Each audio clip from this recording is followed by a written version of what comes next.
Hey Armin, just wanted to do an open box and a quick overview of some of the stuff we did at IPG today. We opened up the box, inventoried the hardware. Here you can see the ADMA unit itself. We tried out the cables. I connected software. We mounted the antenna and got some initial wiring done. We mounted the ADMA in the trunk, which you'll see here in a moment as well. We won't be using that magnet base that you just saw, but we will be using that Ethernet cable, the green one there. We'll be using this antenna cable, and we'll also be using the power cable. So here's the ADMA on the table. We're going to power it up with just a power supply, and I'm connecting it again with the Ethernet. You'll be using CAN cables with your system, which will already be connected for you.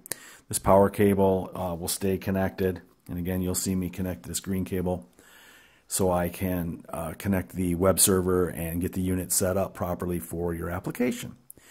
This is the antenna cable, as you'll see, and you're only going to need one antenna for this unit. Here's just a basic benchtop power supply that I'm using to power it up over there at IPG. Unit's powered up here, connected to my PC, and I just open up Chrome, but you can use Internet Explorer. You're going to fill out some basic blocks there, which will all be set up for you, so you won't have to do much. But if you want to use this for other applications, this is the software that you use.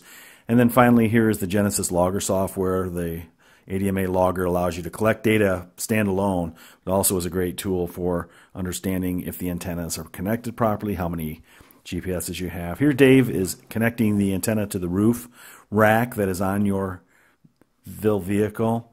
Again, we're just running this cable, just standard RF cable from the antenna, through a roof cable gland, which you can see here, which seals out the weather. We're going to drill a hole through that and put a cord grip on it and run it to this area here where the ADMA will be mounted.